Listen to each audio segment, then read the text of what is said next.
Produksi Balpiri dan Karol Superpil mempersembahkan drama radio serial Tutur Tinular.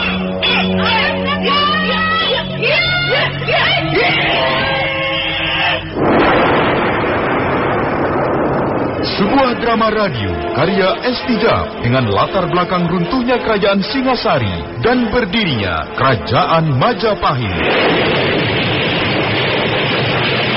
Tutur Tinular, sebuah kisah yang bertutur tentang semangat kesatria, kesetiaan, politik, nafsu angkara, dan kisah asmara.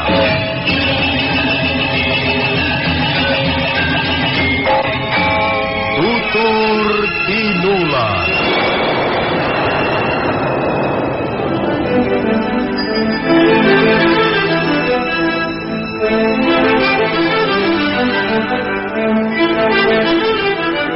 Naskah ditulis dan diolah oleh S. Tijab. Hiasan musik dan sutradara C. Ispriyonoka. Kali ini mengetengahkan episode ke-17 dengan judul Pendekar Syair Berdarah.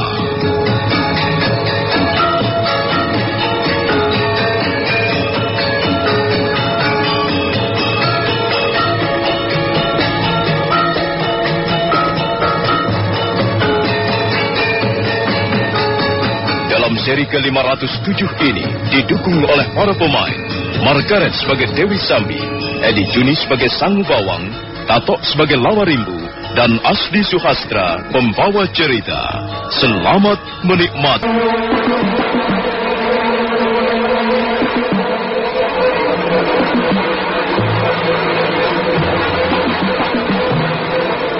Sang Bawang dan Lawarimbu terus berjalan. Mereka sudah jauh meninggalkan desa Hambal. Sekarang mereka sudah tiba di desa Kapopongan. Seorang bocah berlari-lari menemui mereka dan mengatakan ada mayat tergeletak di atas rumpun belukar. Mereka segera pergi ke tempat yang ditunjukkan si bocah. Tapi sesampai di sana, mereka tidak melihat apa-apa. Bocah itu nampak heran bercampur kebingungan. Kok tidak ada? Kok sekarang tidak ada? Di mana kau melihatnya? Hah? Di sini, Tuan. Dia tergeletak di sini. Kepalanya di sebelah sana. Tubuhnya agak miring. Apa kau kenal orang itu? Tidak, Tuan. Rasa-rasanya dia bukan orang sini. Ya, sudahlah. Nyatanya di sini tidak ada siapa-siapa. Ya, sekarang kau boleh pulang. Baik, Tuan. Sambil terus merasa heran, bocah itu melangkah pergi. Dia menengok ke belakang sekali lagi sebelum berlari dan lenyap di tikungan jalan. Kukira bocah itu tidak bohong. Hei, lihat.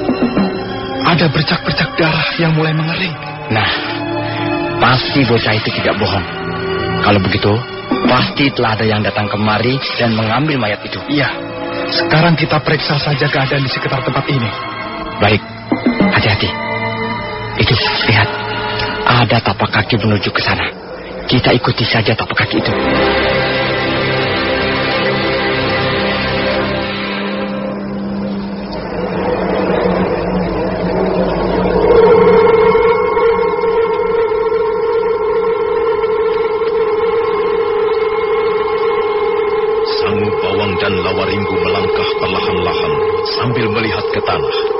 Memang ada bekas tapak kaki manusia yang menuju ke gundukan bukit kecil.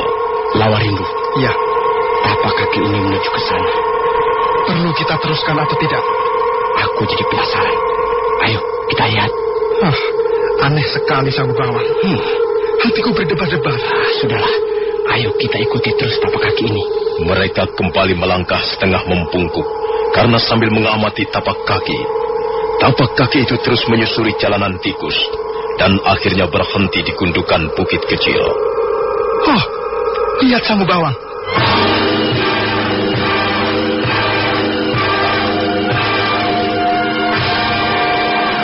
Lawarimbu menunjuk ke sebuah batu pipih yang dikerumuni tumbuhan semak belukar.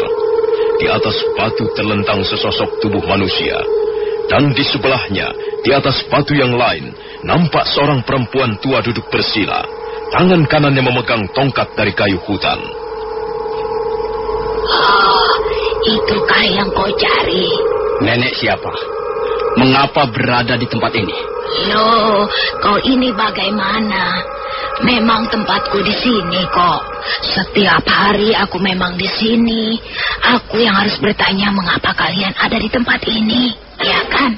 Begini, ada seorang bocah mengatakan bahwa di semak belukar di sana itu ada orang yang mati. Ada mayat tergeletak di sana. Ketika kami datang, mayat itu sudah tidak ada lagi. Oh, mungkin itu yang kalian cari. Coba lihat saja sendiri. Ayo, kita lihat Sangu Bawang. Sangu Bawang dan Lawarimbu bergerak hampir bersamaan. Mereka mendekati sosok tubuh yang tergeletak di atas batu pipi. Tiba-tiba mata mereka melotot. Iya, jagat Dewa Batara. Dia Kakang Sudrapalong. Kakang Sudrapalong. Kakang Sudrapalong.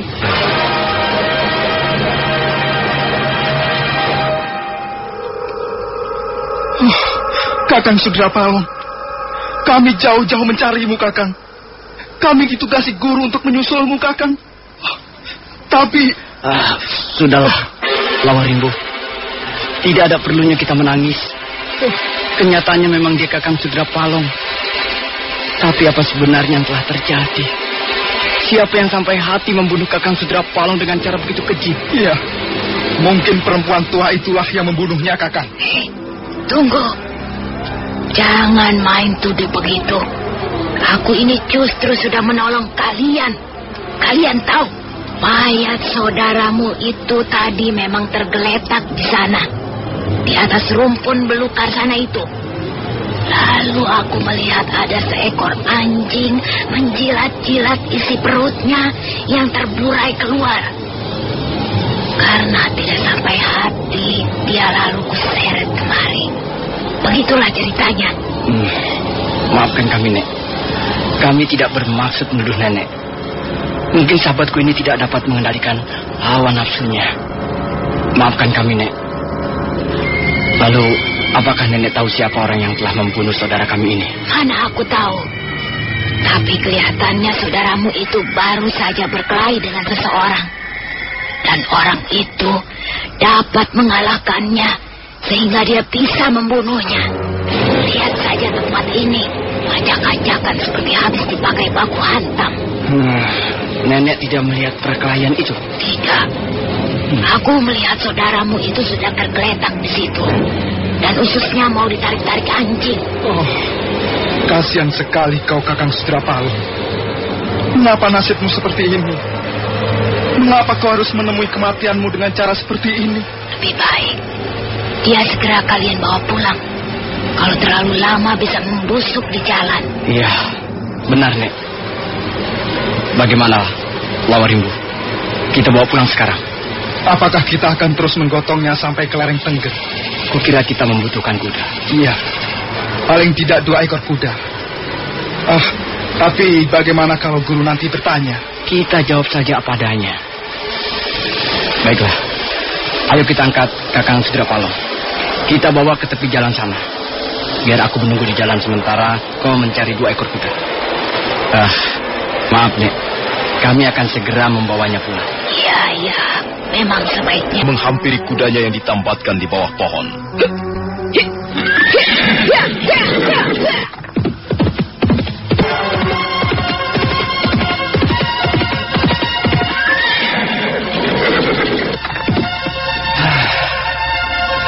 Akhirnya kita sampai juga. Istirahat sebentar, Lawarimbu. Iya. Pinggangku mau patah rasanya. Benar, Sangu Bawang. Khasiat minyak biji kalayu ternyata ampuh. Jenazah Kakang Sudrapalong nampaknya segar kembali. Dan sampai saat ini dia belum mengeluarkan bau mayat yang kurang sedap. Syukurlah. Kalau begitu kita bisa istirahat barang 2-3 tarikan nafas. Sebelum fajar menyingsing nanti, kita pasti sudah tiba di padepokan. Guru pasti terpukul sekali dengan peristiwa ini. Aku menyesalkan sikap dan tindakan Kakang Sudrapalong sendiri. Bukankah guru sudah memberi peringatan keras? Iya, mungkin sudah nasibnya harus begini.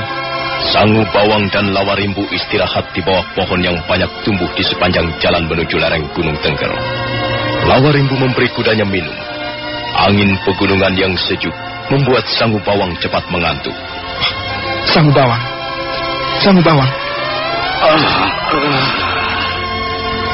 Aku hampir tertidur. Ayo, kita teruskan perjalanan. Tunggu dulu. Lihat, ada orang menuju kemari.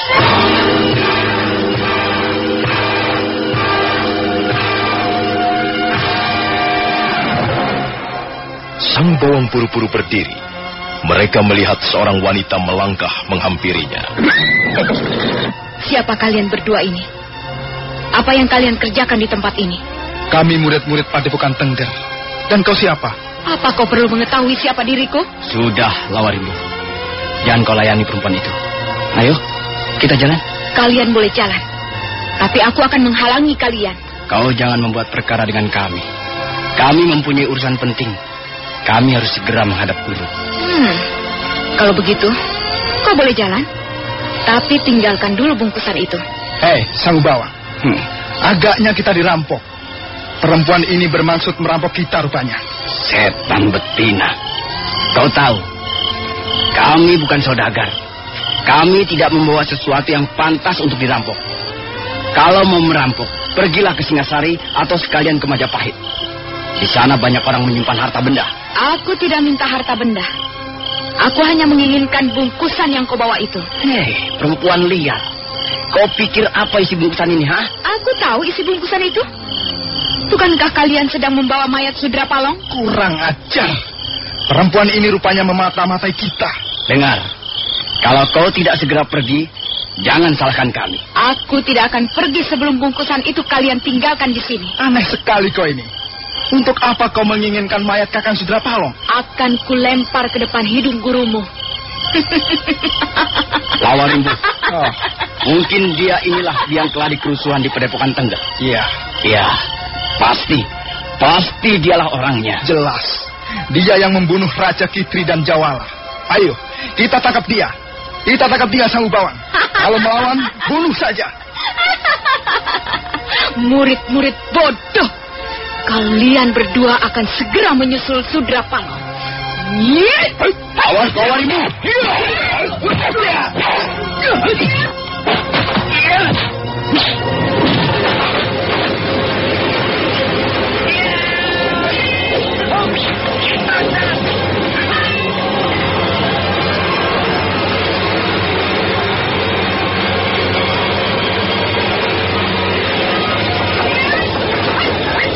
Bawang berkelip ke samping ketika serangan itu datang.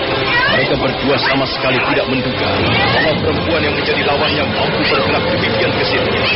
Mereka juga tidak tahu bahwa perempuan itu bernama Dewi Sambi, yang sebelumnya telah mereka kenal sebagai nenek-nenek. Dewi Sambi melompat terenggilas, tangan kanannya menampar sambil mencakar. Sang Bawang menjadi kelabakan. Dia melompat mundur sambil menarik pedang. Dewi Sambi menyeringai, dan saat berikutnya dia kembali menerjang. Dan kali ini jurus-jurusnya sudah dilampari Aji Tapak Bisa. Lawarimbu kaget.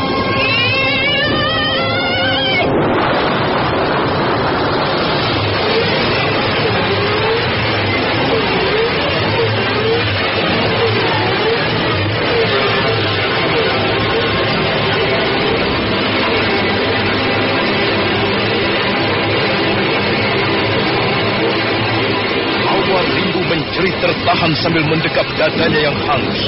Cairan berwarna merah keluar dari mulut dan hidungnya. Dan selanjutnya murid Padepokan Tengger itu pun roboh binasa. Mampus kau. Kurang ajar. Yang satunya kabur. Aku tidak akan membiarkannya. Dia tidak boleh sampai ke Padepokan Tengger.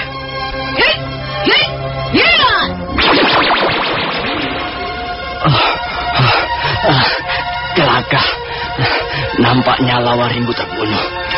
Kalau tidak segera kabur, aku pun pasti terbunuh.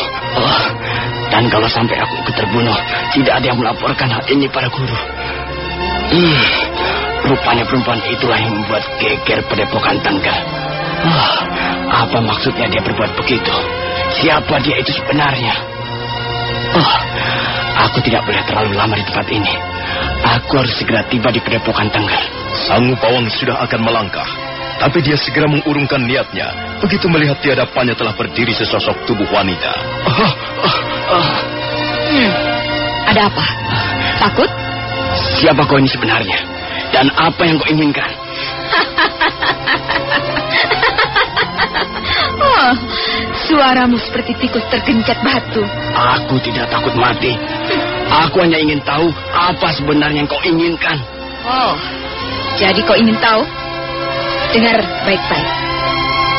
Aku ingin agar Padepokan Tengger, khususnya gurumu, mau membuka matanya lebar-lebar. Selama ini, Padepokan Tengger hanya diam membisu. Sedangkan banyak sekali terjadi peristiwa di luar sana. Oh, itu adalah keinginan guru. Guru memang tidak menghendaki kami melibatkan diri dengan peristiwa-peristiwa di luar Padepokan. Gurumu tidak bijaksana. Mengapa harus mengurung diri terus-menerus di lereng Tengger? Kau tidak berhak ikut campur karena kau bukan muridnya. Ya, memang. Memang, aku bukan murid Wong Agung. Tapi aku bisa memaksa gurumu itu untuk turun dari gunung. Beliau tidak akan sudi menuruti keinginanmu. Aku pasti akan berhasil. Aku pasti bisa memaksakan gurumu dengan caraku sendiri. Tapi sayang sekali, kau tidak akan bisa melihat keberhasilanku. Sebab kau pun harus menyusul Sudra Palung. Nah, bersiaplah.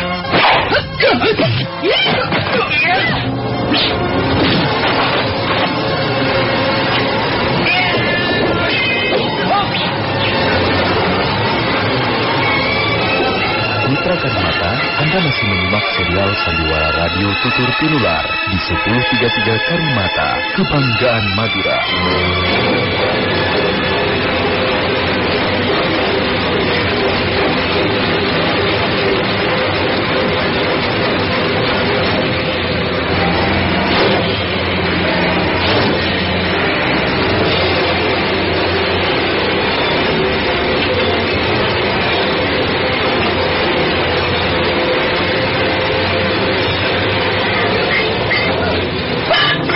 Sangu Pawang bermaksud kabur ke Padepokan Tengger, tapi Dewi Sambi berhasil mencegatnya di jalan. Terjadilah pertarungan untuk kedua kalinya. Sekarang Dewi Sambi tak ingin membuang waktu. Dia segera menggebrak dengan aji tapak wisana. Sangu Pawang yang sudah menyaksikan kehebatan ilmu pukulan itu mencoba untuk melayaninya dengan hati-hati. Tapi karena Dewi Sambi terus memburu dengan garang, maka pertahanan Sangu Pawang akhirnya kebobolan juga. Mampus kau tikus busuk.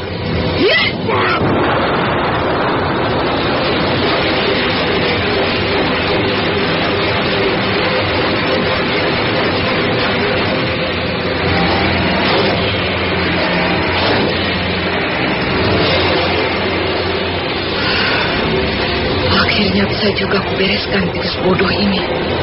Kalau sampai dia lari dan berhasil tiba di Padepokan Tengger, rencanaku bisa berantakan. Nah, sekarang aku tinggal membuang mayat mereka bertiga di Padepokan Tengger.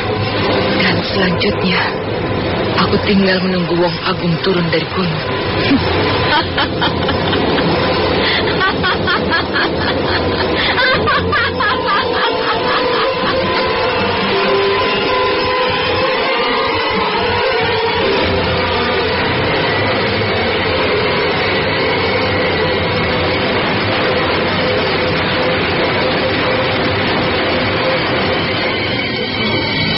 Pagi itu lereng Tengger nampak tenang sekali. Langit tak berawan. Angin pegunungan bertiup menerpa pohon-pohon. Di suatu tempat tersembunyi, nampak Wong Agung sedang melatih Jana Lelung. Mereka kelihatan sedang istirahat. Jana Lelung duduk mendengarkan wejangan dari gurunya. Ilmu ini hanya pernah kuberikan pada Bajil, walaupun sebenarnya aku setengah terpaksa. Aji Segara Geni, tataran paling tinggi, bukanlah ilmu sembarangan. Aku tidak akan memberikannya pada murid-murid yang kulihat tidak bakal mampu menguasai. Jana Lelung. Ya, Guru. Kau kuanggap murid yang paling berbakat setelah Sudra Palung. Tapi karena Sudra Palung memilih jalan hidupnya sendiri, maka sekarang kaulah yang berhak memilikinya. Hanya kau, Jana Lelung. Maaf, Guru. Apakah saya kira-kira akan mampu menguasai Aji Segara Geni hingga mencapai tingkatan sempurna? Itu akan membutuhkan waktu yang lama sekali. Kau harus tekun berlatih 10 tahun lamanya untuk memperoleh tingkatan yang memuaskan. Coba sekarang lihat.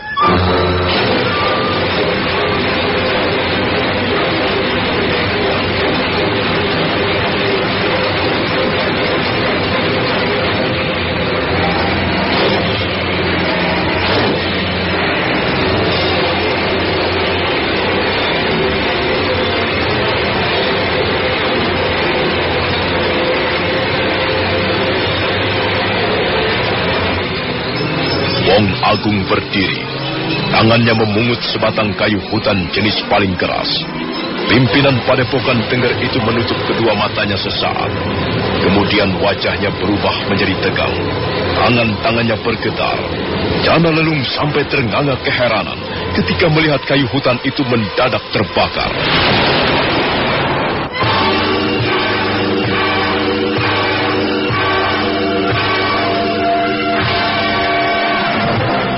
Aji Segara Geni bertumpu pada kekuatan api.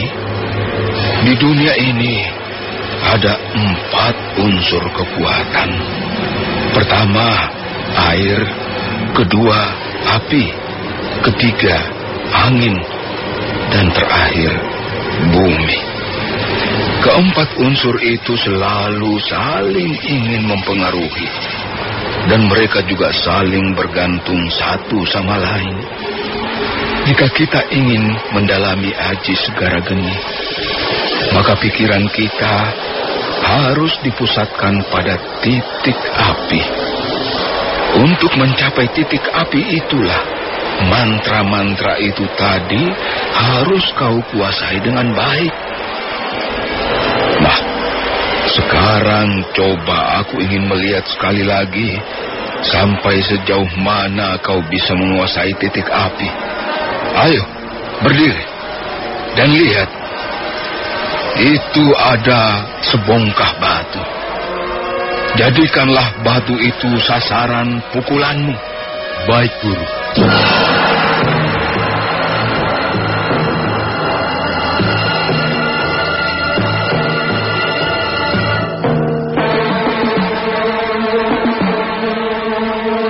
Jana Lelung bangkit dan melangkah mendekati sebongkah batu yang ditunjukkan gurunya. Dia mengambil jarak 3 langkah. Coba pusatkan pikiranmu pada warna merah. Itu akan banyak membantu. Merah adalah lambang api. Ya, Guru. Biarkan nafasmu mengalir dengan bebas. Tenangkan hatimu lebih dulu. Jangan tegang. Kekuatan api itu baru akan muncul jika kau sudah berlaku jujur dan tidak berpura-pura.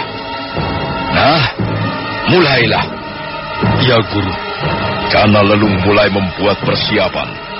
Matanya terpejam dan kedua tangannya dibiarkan lemas berjuntai ke bawah. Dan dia berusaha memusatkan perhatiannya pada cahaya merah. Dia seolah-olah melihat dunia ini berwarna merah. Pohon-pohon menjadi merah, rumput menjadi merah, dan langit ikut menjadi merah. Semuanya merah.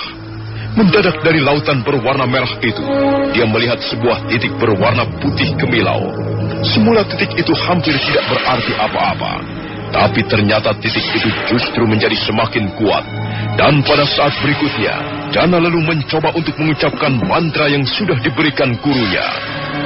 Siro Ratu Ninggeni, Siro Hang Wasani Laku Ninggeni, Jagat Iro, Jagat Geni, Langit Iro, Langit Geni, Segara Niro, Segara Geni.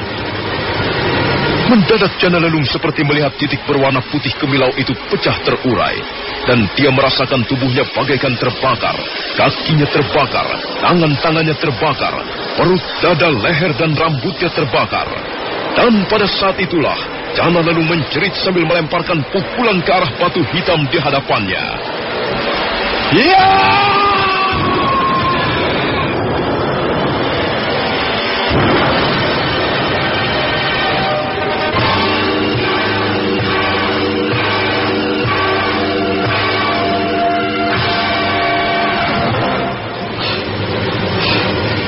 Ya, cukup. Cukup, Jana Lelung. Sekarang kau bisa melihat sendiri hasilnya. Batu. Batu itu hancur berkeping-keping. Siapa yang telah melakukannya, Guru? Nampaknya kau kehilangan sedikit kesadaranmu. Iya, benar, Guru. Tubuh saya terasa sangat panas, seperti terbakar.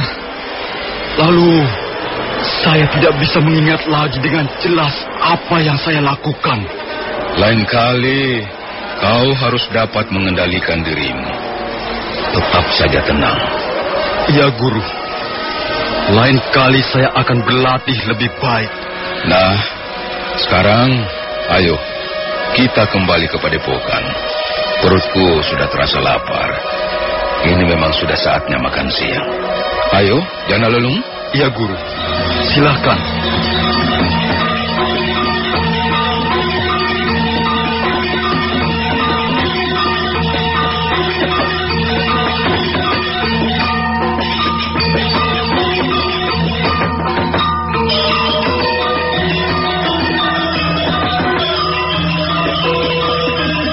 Agung dan Jana Lelung berjalan menuruni lereng Tengger yang terletak di sebelah timur padepokan Tengger. Wong Agung nampak puas melihat kemajuan yang dicapai salah seorang muridnya. Tapi baru saja mereka muncul dari balik tebing, nampak dua orang murid berlari-lari ke arah mereka. Celaka, Guru! Celaka! Kakang sudah malam terbunuh!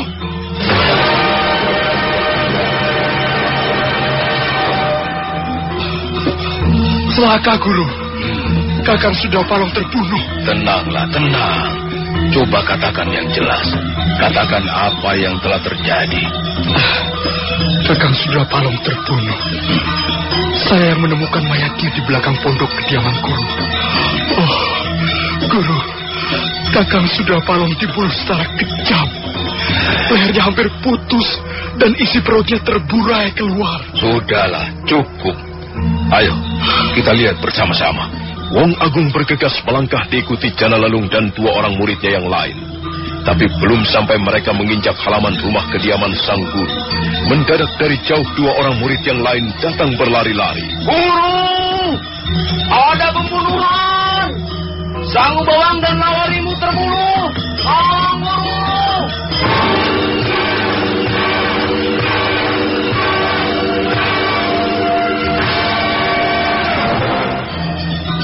Siang hari yang cerah itu, padepokan Tengger mendadak menjadi geger. Mereka sibuk mengurus 3 orang sahabat mereka yang sudah menjadi mayat. Wong Agung kelihatan sangat prihatin. Dia berdiri di depan serambi, sementara murid-muridnya jongkok dekat jenazah yang sudah ditutupi tikar pandan. Siapa yang menemukan jenazah Sang Bawang? Saya, Guru. Waktu itu saya sedang mencari kayu bakar di hutan di bawah sana. Ya. Saya temukan mayat Sang Bawang tersandar di batang pohon cemara dewa. Sedangkan mayat Lawarimbu juga tergeletak tidak jauh dari situ. Lawarimbu terkapar di tepi sungai, di sela-sela batu, Guru. Baiklah. Kita harus tabah mendapat cobaan berat ini. Sekarang, marilah kita kuburkan sahabat-sahabat kita dengan upacara yang semestinya.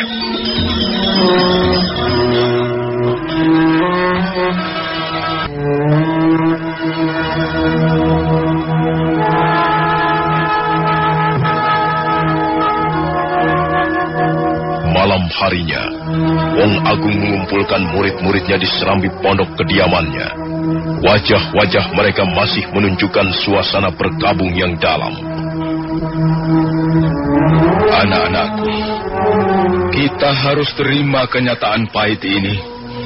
Aku yakin semua ini bukan kesalahan kalian, melainkan semua ini karena kesalahanku. Barangkali di masa lalu aku telah banyak berbuat dosa, sehingga sekarang ini mau tidak mau harus menanggung akibat atau ganjarannya. Maaf, Guru. Barangkali ada baiknya Guru menyelidiki perkara ini. Benar, Guru. Seandainya Guru sudah turun gunung dan menyelidiki perkara ini, saya kira Padepokan Tengger akan kembali aman dan tenang. Saya kira ada pihak luar yang sengaja membuat kerusuhan untuk tujuan-tujuan tertentu, Guru. Sudahlah, sudah. Kalian tidak perlu meributkan soal ini. Semua menjadi mutik kabut. Mendadak suasana keheningan malam terpecah oleh derap seekor kuda di lereng bawah.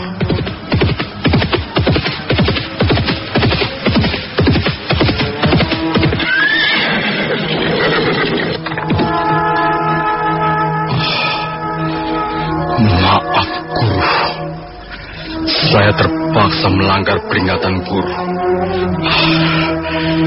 Saya tidak terima saudara-saudara saya terbunuh dengan semena-mena. Saya akan cari pembunuh gelap itu, dan saya akan menyeretnya ke hadapan Guru. Hiya, hiya, hiya!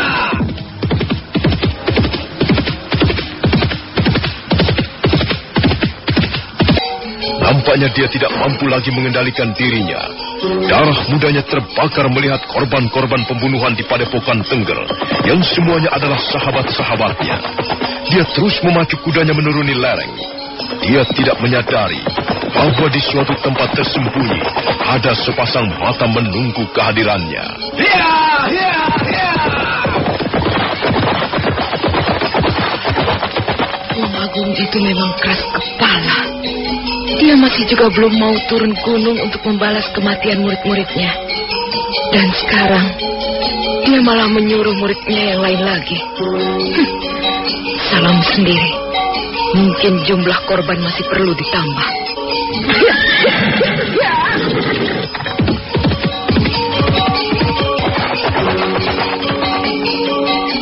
Jana Lelung memacu kudanya bagaikan diuber setan. Pagi hari dia sudah melewati kota Singasari. Dia hanya istirahat sebentar untuk minum tuak legen. Kemudian dia sudah menggebrak lagi kudanya gila-gilaan.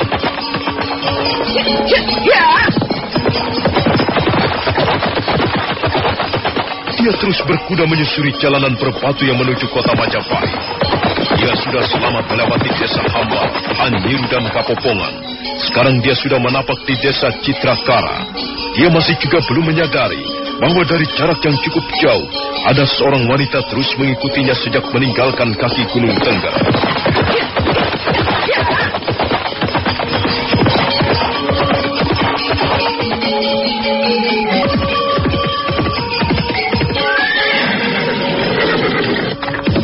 Berhenti! Ayo turun dari kudamu. Mengapa kalian menahan aku di sini? Kurang ajar, tidak tahu sopan santun. Cepat turun, atau kami akan menyeretmu turun. Baik, aku akan turun. Baru naik kuda saja sudah sombong. Hai saudara, kau tidak perlu ngomel-ngomel seperti perempuan. Apa? Kurang ajar. Sudahlah, tidak perlu ribut-ribut. Begini, kami hanya ingin tahu kau datang dari mana dan kemana tujuanmu. Dan juga siapa namamu? Sebutkan yang jelas. Dengar baik-baik. Namaku Jana Lelung. Aku datang dari lereng Tengger. Aku datang kemari untuk mencari orang yang bernama Arya Kamandanu. Apa? Kau mencari Gusti Arya Kamandanu? Apakah kau sanak keluarga beliau? Bukan. Lalu untuk apa kau mencari Gusti Arya Kamandanu? Mau minta pekerjaan? Atau mau numpang hidup enak di rumah beliau di Majapahit? Itu bukan urusanmu. Apa kau sudah sering bertemu dengan beliau? Aku bahkan belum pernah bertemu sama sekali. Wong edan, rupanya tamu kita ini kurang waras. Hei, kau tahu siapa yang kau cari-cari itu? Gusti Arya Kamandanu adalah salah seorang panglima perang kerajaan Majapahit. Sekarang ini beliau hidup mewah di lingkungan istana Majapahit. Nah, sudahlah. Percuma kau menemuinya. Beliau pasti tidak akan sudi menerimamu. Itu juga bukan urusanmu. Nah, apakah keteranganku sudah cukup? Boleh aku jalan terus? Ini sudah terlalu malam. Mengapa tidak menginap saja di Citakara? Kau bisa numpang tidur di rumah kepala desa kami. Terima kasih. Iya. Baru naik kuda saja sudah sombong. Orang itu mencurigakan.